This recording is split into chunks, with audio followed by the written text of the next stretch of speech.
Nah, kembali ke masalah tadi yang teman-teman tanyakan atau Mbak Anis tanyakan, apa sih bedanya pekerjaan dan karir?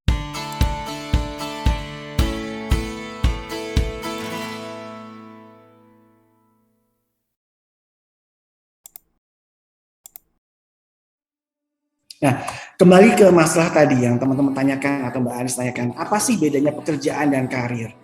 Kalau saya boleh bicara tentang karir dan pekerjaan, ini dua hal yang berbeda, teman-teman. Kalau pekerjaan itu sebenarnya sudut pandang dari sisi si perusahaan, di mana teman-teman akan bekerja, menghasilkan uang. Kalau saya boleh berkata, misalkan kita datang jam 9 gitu ya, jam 9, kemudian kita absen mungkin, entah itu fingerprint, atau kita ceklok atau apa gitu, kemudian kita kerja, buka laptop sampai jam 10, jam 11 misalkan begitu, kemudian jam setengah 12 kita siap-siap untuk keluar istirahat makan siang. Kalau yang muslim mungkin jam 12 mulai sholat zuhur, dan setelah itu masuk kembali ke kantor mungkin jam 1. Mungkin tidak akan tepat jam 1 akan kembali, tapi mungkin jam 1 lebih akan kembali ke ruangan atau ruangan kerja. Dan itu pun biasanya langsung kerja, ngobrol dulu. Tadi makan apa? Tadi makan di mana? Berapa duitnya? Oh, enak nih makan ya? Ngobrol dulu. Mungkin baru efek itu jam 2 biasanya. Baru bekerja, dan jangan lupa yang muslim jam 3 harus izin lagi kan, sholat asar misalkan. Kemudian pergi, masuk kerja lagi jam 4 udah waktunya sore nih. Biasanya apa? Ngopi dulu. Biasa kalau zaman sekarang kan lagi hype-nya ngopi nih.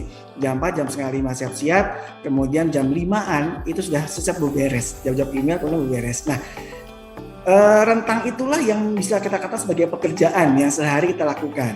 Ya, jadi dikatakan pekerjaan yang baik itu seperti apa? Ya tentu yang kita sebut sebagai yang ada value-nya, yang bisa teman-teman dapatkan nilai dari situ. Kalau mendapatkan gaji, pasti teman-teman masuk sesuai dengan jam kerja kan, jam 9 sampai jam 6 misalkan, pasti dapat gaji. Kalau misalkan tidak ada SP dan lain-lain gitu ya, soal peringatan sehingga ada pengurangan gaji. Nah, pekerjaan ini dikatakan sebagai pendukung karir, iya. Karena disitulah kita mendapatkan kesempatan untuk mengeksplorasi diri kita. Karena kalau kita bicara masalah karir itu adalah salah satu impian atau apa ya namanya, kalau sebut katakan itu tujuan hidup kita ke depannya seperti apa. Cita-cita kita, ambisi kita terkait dengan pekerjaan atau apa yang kita ingin tuju, dan sehingga biasanya teman-teman akan mendukung suatu bidang. Syukur alhamdulillah kalau misalkan teman-teman bekerja sesuai dengan passion. Tadi sempat disebut oleh Mas Habib, kalau misalkan kita ingin bekerja, baiknya memang sesuai dengan passion kita. Nah, biasanya nih, passion akan didapatkan apabila teman-teman sudah pernah merasakan suatu pekerjaan. Bingung nggak nih? Mau nggak bingung ya?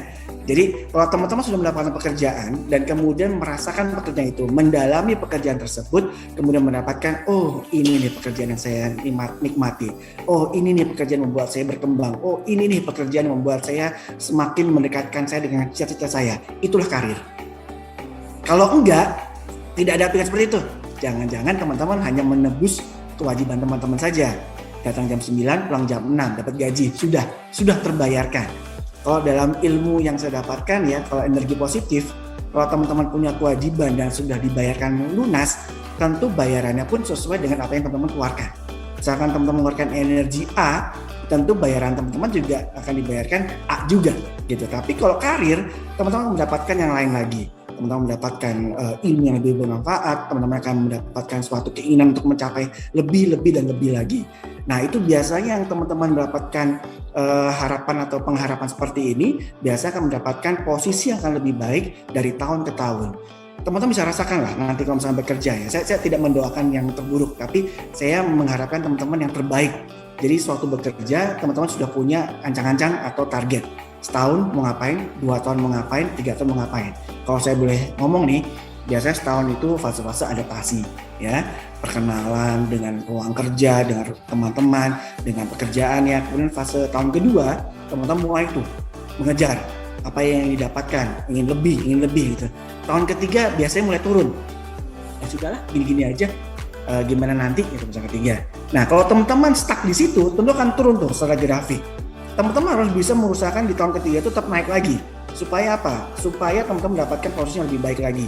Misalkan di dalam perusahaan tertentu ya, beberapa perusahaan maksud saya, itu per 2 tahun ada fase cycle yang namanya promosi. Kalau di KAP atau di tempatnya Mas Habibur yang saya tahu, setahun sekali itu akan dievaluasi dan biasanya akan bisa naik level. associate 1, associate 2, associate 1, senior associate, gitu, naik terus begitu. Kalau di tempatnya Mas Habib. Kalau di tempat lain mungkin dari staff, supervisor, asmen, manager, senior manager dan lain-lainnya, begitu. Nah itu harus teman-teman kejar. Karena kalau teman-teman stuck sampai tua, umurnya udah kalah dengan orang-orang yang masuk, orang-orang baru, sudah pasti akan terkalahkan di situ. Nah tapi jangan khawatir. Cara-caranya seperti apa? Tadi sudah disampaikan Mas Habib, salah satunya dengan personal branding, menentukan passion, dan juga catat pengalaman teman-teman sebagai menambah ilmu teman-teman untuk kedepannya.